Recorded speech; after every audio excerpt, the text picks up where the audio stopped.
கற்பழிக்கப்பட்ட இடத்திலேயே அவங்க கத்தியால் அந்த மர்ம உறுப்பு கொண்டு இருக்காங்க. கொழும்புல நடந்த சம்பவம் இதெல்லாம் யாரும் நீங்க நினைவுபடுத்தவே மாட்டேங்கிறீங்க. ஆனா அன்றைக்கு முதலமைச்சராக இருந்த கருணாநிதி அவர்கள் ஒரு பேரளவில் உண்ணாவிரதம் போயிட்டாங்க. ஆனா அன்றைக்கு தமிழர்களுக்காக குரல் கொடுப்போம்னு சொல்றாங்க. அதை பிரஸ்ல நீங்க எல்லாம் ஒன்றும் எழுதவே மாட்டீங்க. கோடி ரூபாய் நயினார் நாயந்தன் பேசிக்கிட்டே இருப்பீங்க.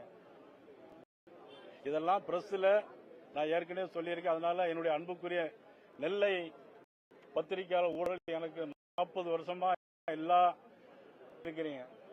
அதனால உங்களை யாரையும் நான் குறை சொல்ல மாட்டேன்.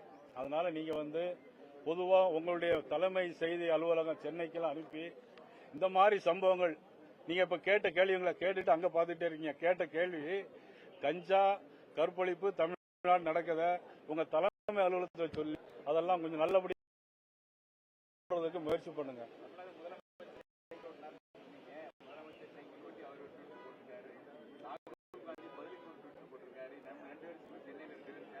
இல்ல அது நான் சைக்கிள் ஓட்டுற குறையா சொல்லல. அதாவது வெளிநாடு முதலமைச்சர் அவங்களுடைய இதை நான் குறையா சொல்லல. பட் அதே நேரத்தில் தமிழ்நாட்டில் என்ன நடக்குதுன்னு தெரிஞ்சுக்கணும். அவ்வளவுதான். அவங்க எஸ்டாப்ளிஷ் பண்றதையும் குறையா நம்ம பார்க்க வேண்டிய அவசியம் இல்லை. ஆனா தமிழ்நாட்டில் என்ன நடக்கு அப்படிங்கிறது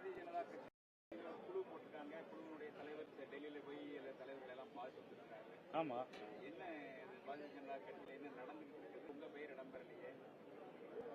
பிரச்சனை கிளப்புறீங்களா?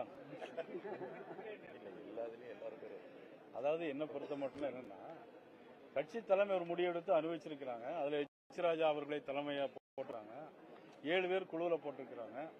அதுல அவங்க போய் என்ன செய்யணும் அப்படின்னு கேட்கறதுக்காக அவங்க போயிருக்காங்க. அதனால என்ன போட்டிருக்கீங்களான்னு சொல்லிட்டு பிட்டெல்லாம் இப்படி அடிச்சு விடாதீங்க. நடிகர் விஜயுடைய மாநாட்டுக்கு கள்ளக்குறிச்சியில தமிழக அரசு இன்னும் அனுமதி கொடுக்கல. 20 கேள்வி 21 கேள்வி கேட்டுட்டே இருக்காங்க. விஜயை பார்த்து தமிழக அரசு திமுக பயப்படுதா? அதாவது பயப்படுதோ இல்லையோ, எந்த கட்சியை ஆரம்பிச்சாலும் அவங்களுக்குன்னு ஒரு சுதந்திரம் இருக்கு. கட்சி மாநாடு நடத்துவதற்கு அரசாங்கம் நிச்சயமா அனுமதி கொடுக்கணும். அனுமதி வேணும். 21 கேள்விகள் இதுவரைக்கும் நடந்த மாநாடுகள்ல எந்த கட்சிக்கு இது போன்ற கேள்விகள் கேட்கப்பட்டதா தெரியும் அப்படிங்கிறது ஆளுங்கட்சி விஜயை பார்த்து பயப்படுது. ஒருவேளை நீங்க சொன்னது மாதிரி விஜயை பார்த்து பயப்படலாம். கேட்ட அனுமதி கொடுத்துட்டு போனா அந்த பிரச்சனையே வராது. எப்பொழுதுமே ஒரு கேள்விக்கு எஸ்ஆர்னு சொல்லிட்டோம்னா அதுக்கு அது ஒரு சப் கொஸ்டின் வராது. உங்களுக்கு 21 கொஸ்டின் தேவையில்லை. விஜயதாரணி ஏற்கனவே இந்த கட்சிக்கு சேர்ந்ததுக்கு அடுத்து இப்ப ரீசெண்டா ஒரு சில ஸ்டேட்மெண்ட் சொல்லியிருக்காங்க. என்ன சொல்லியிருக்காங்க? இந்த கட்சிக்கு எனக்கு பொறுப்புகள்லாம் தருவாங்க, முக்கியமான பொறுப்புகள்லாம் தாரன்னு சொல்லி கூட்டிட்டு வந்துட்டாங்க. ஆனா எனக்கு இதுவரை கொடுக்கல, அந்த பதவி எதுவுமே கொடுக்கல அப்படிங்கிற ஒரு அதிருப்தியை வெளிப்படுத்தி இருக்கிறாங்க. தேர்தல் முடிஞ்சதுக்கு அப்புறம் தேர்தலில் சீட்டு கொடுப்போம்னு சொன்னாங்க, அதுவும் தரல. அப்புறம் பொறுப்பு தருவோம்னு சொன்னாங்க, அதையும் தரல. அப்படிங்கிற ஒரு அதிருப்தியை வெளிப்படுத்தி இருக்கிறாங்க. எப்படி நீங்களுமா? அதாவது எப்படின்னா அவங்க சட்டமன்ற உறுப்பினராக இருந்து அவங்க இன்னும் 2 வருஷம் பதவி காலம் இருக்கும்போது அதை ரிசைன்மெண்ட் வந்திருக்கிறாங்க. அவங்களுக்கு ஒரு பதவி நிச்சயமா கொடுக்கத்தான் வேணும். அதில் கொஞ்சம் காலதாமதம் ஏற்பட்டிருக்கலாம். நிச்சயமாக வருங்காலத்தில் அவர்களுக்கு உரிய பொறுப்பு பதவிங்கிறது கொடுப்பாங்க. இப்ப நானும் அதிமுக அமைச்சராக இருந்தேன். மிகப்பெரிய பொறுப்புலாம் இருந்தேன். துணைத் தலைவர் கொடுத்தாங்க. அதுக்கப்புறம் இப்ப சட்டமன்ற குழு தலைவர்னு கொடுத்திருக்காங்க. 4 பேர், 40 பேர் இருந்தாலும் குழு தலைவர் தான், 4 பேர் இருந்தாலும் குழு தலைவர் தான். அதனால இப்ப எனக்கு பதவியே இல்லை. ஆனா அதுக்காண்டி நம்ம வருத்தப்பட வேண்டியதில்லை. நிச்சயமா அவங்களுக்கு பதவி கொடுக்கணும். அதை கட்சி மேலிடம் கொஞ்சம் காலதாமதம் சுணக்காம நிச்சயமா கொடுக்கணும், கொடுக்க சொல்லுவோம்.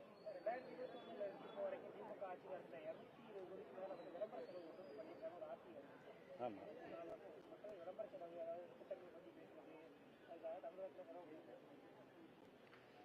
எப்பெல்லாம் திமுக ஆட்சிக்கு வருதோ அதாவது செய்யக்கூடிய காரியங்களை விட செய்யக்கூடிய விளம்பரங்களுக்கு தான் அதிகமாக முன்னுரிமை கொடுத்துருக்காங்க.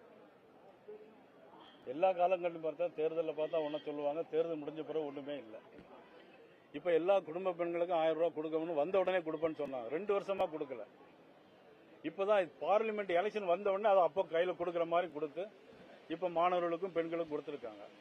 அது ஆரம்பத்திலிருந்தே கொடுத்துருந்தா அது எல்லாருக்கும் ஒரு உதவியா இருக்கும். சொன்னதை செய்யக்கூடிய அரசுன்னு நம்ம சொல்லலாம். ஆனா இப்போ அவங்க இப்பதான் கொடுத்துருக்காங்க. விளம்பரத்துக்கு அதிக முக்கியத்துவம் கொடுக்குறாங்க. இப்போ ஏற்கனவே தொழிற்சாலைகள் வருது அப்படிங்கிறாங்க. எல்லாம் கையெழுத்து போட்டுட்டே இருக்காங்க.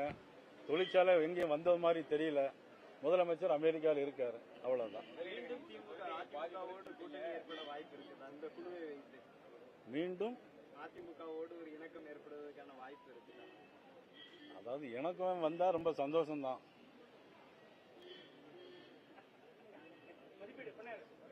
மதிப்பீட்டு குழு நேற்று திருநெல்வேலி மாவட்டம், தென்காசி மாவட்டத்தை பார்வையிட வந்திருந்தாங்க. ஆய்வு ரொம்ப திருப்தியா இருக்குன்னு மதிப்பீட்டு குழு தலைவர் காந்திராஜன் தெரிவித்தாரு. நீங்க திருநெல்வேலி சட்டமன்ற உறுப்பினரா மதிப்பீட்டு குழுவில் எதுவும் ரெப்ரசன்டேஷன் கொடுத்தீங்களா? இந்த திருநெல்வேலி மாவட்டத்துடைய பொதுவான செயல்பாடுகள் எக்ஸிபிஷன் எப்படி இருக்குன்னு சொல்லி பாருங்க. திருநெல்வேலி மாவட்டம் நான் ஏற்கனவே சந்திக்க முடியல. என்னுடைய ரெப்ரசன்டேஷன் நான் கொடுத்துருக்கேன். அதாவது மானூர் கூட்டு குடிநீர் திட்டம் வந்து ஏற்கனவே கிட்டத்தட்ட 2012-13 போட்டது. இன்னும் முழுசா செயல்பாடுல இல்ல. அதை வந்து உடனடியாக ஏற்கனவே நம்ம உள்ளாட்சித்துறை அமைச்சர் திரு நேரு அவர்கிட்ட நான் சொல்லியிருக்கேன். செஞ்சு தான் அவர்கிட்டே மனு கொடுத்துருந்தேன். அது கார்பரேஷனுக்கு வந்திருக்கு. அது ஒண்ணு. பிற சாலைகள், ரோடுகள் எல்லாம் போட சொல்லியிருக்கோம். ஏன்னா மானூர் திருநெல்வேலி தொகுதி மட்டும் இல்ல, மாவட்டம் முழுவதுமே நிறைய சாலைகள், கிராம சாலைகள் போட வேண்டியிருக்கு. அதுக்கு நான் ரெப்ரசன்ட் பண்ணியிருக்கிறேன். அருணா, எங்க லெட்டர் இருக்கா? அந்த லெட்டர் ஏதாவது காப்பி இருக்காப்பா? எல்லாமே கொடுத்துருக்கோம். அது மாதிரி திருநெல்வேலி ஒவ்வொரு வார்டுக்கும் 2 இடத்துல வந்து போர் வாட்டர் டேங்க் கொடுக்க சொல்லி சட்டமன்ற உறுப்பினர் நிதியில இருந்து. ஸோ அதுக்கும் நம்ம ரெப்ரசன்ட் கொடுத்துருக்கோம். அது பிறகு சங்கந்தரடு கிராமத்துக்கு வந்து ஏற்கனவே முதலமைச்சர் அறிவிச்ச கிராம சாலைகள் திட்டம் 1000 கோடி ரூபாய்க்கு அறிவிச்சாங்க. அதில் இப்போ 2 கோடி ரூபாய்க்கு என்னுடைய சங்கந்தரடு ரோடு போடுறாங்க. அதுக்கப்புறம் ஹைகிரவுண்ட் ஆஸ்பத்திரியில் வந்து இன்னைக்கு பார்த்தீங்கன்னா எல்லாமே மத்திய அரசுடைய படம். இன்னைக்கு 100 கோடி ரூபாய், ஒரு கிரிட்டிக்கல் கேலண்டர் 70 கோடி ரூபாய், 100 கோடி ரூபாய்க்கு மேல மத்திய அரசுடைய திட்டங்கள் வேலை நடந்துட்டு கொஞ்சம் குறிப்பாக நடத்தணுங்கிறதையும் நான் எஸ்டிமேட் கமிட்டியிட்ட சொல்லியிருக்கிறேன். நெல்லை திருத்து கிராம மக்கள் வந்து போன தடவை வரல. ஏற்கனவே கலெக்டர்கிட்ட ரெப்ரசன்ட் பண்ணேன். அதுக்கு பிறகு நான் சட்டமன்றத்திலையும் பேசினேன். அது என்னன்னா, அதுக்கு தீர்வு காணக்கூடிய வகையில் என்னுடைய சட்டமன்ற உறுப்பினர் நிதி வந்து 16 லட்சம் ரூபாய் நான் ஒதுக்கி இருக்கேன். அங்க ஒரு வாட்டர் டேங்க் கட்டுறது. ஏற்கனவே அலவந்தாங்குளம் கிராமத்துக்கு நான் முன்பு சட்டமன்ற உறுப்பினராக இருந்தபோது வாட்டர் டேங்க் கட்டி கொடுத்திருக்கோம். அது போக இப்போ வந்து தெற்குப்பட்டி, அலவந்தாங்குளம், நகரை இந்த கிராமங்களுக்கு வந்து பாலம் கிட்டத்தட்ட தலா 2 கோடி ரூபாயில பாலங்கள் போட்டு இப்போ வந்து அது நபார்டுக்கு இப்போ எழுதியிருக்கிறோம். நபார்டுக்கு எழுதினால அது இன்னும் வர வேண்டி இருக்கு. 3-4 பாலம் சாங்ஷன் ஆயிடுச்சு. அதை ஏற்கனவே நமது நெடுஞ்சாலைத்துறை அமைச்சர் அவர்கள் ஏற்கனவே சட்டமன்றத்தில் சொல்லிட்டாங்க. அதுக்கப்புறம் நான் ஏற்கனவே சட்டமன்றத்தில் பேசினேன். ரொம்ப நெடுநாளைய கோரிக்கை திருநெல்வேலி சுற்று புறவழிச்சாலை அதுக்கு ஏற்கனவே ஆய்வு நடந்துச்சு. இப்போ அமைச்சரும் அதில் உறுதி சொல்லி நான் பேசுறது அடிப்படையில் அமைச்சர் உறுதி வேலைகளும் இன்னைக்கு நடக்கு. இதையெல்லாம் துரிதப்படுத்தணும்னு மதிப்புக்குரிய திரு காந்த நமது எஸ்டிமேட் கமிட்டி சேர்மன்ட்ட நான் ஏற்கனவே ரெப்ரசன்ட் பண்ணியிருக்கேன். அவரும் அவருடைய ஆய்வு வந்து நல்ல முறையில் இருந்துன்னு சொன்னாங்க.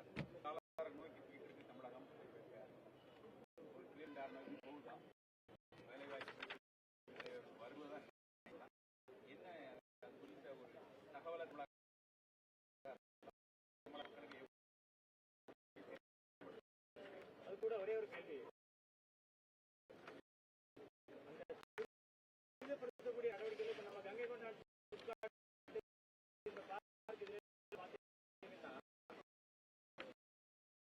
பல தொழில் வரதான், ஆனா வேலை வாய்ப்பு உள்ளூர் மக்களுக்கு எல்லாமே வட இந்தியதான் பார்க்கிறோம். அடிப்படை வேலை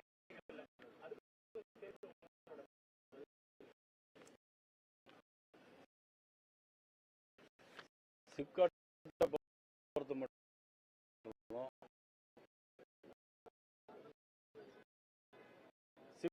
சிப்காட் முத திமுக கட்சியில தான் கொண்டு வந்துச்சு. இந்த சிப்காட் தவிர எந்த தொழிற்சாலை முதல்ல வரவே இல்லை. முதலமைச்சரா புரட்சி போக்குவரத்து தான் கஷ்டப்பட்டு கோகோலா கம்பெனி கொண்டு வரும்போது கூச்சு பூரா போராட்டம், தொழிற்சாலை தாண்டி எடுக்கும் அப்படியும் ஆளுங்கட்சியில் இருக்கு. அதுக்கு பிறகுதான் கம்பெனி கார்பரேட் கம்பெனி தான் தொடர்ந்து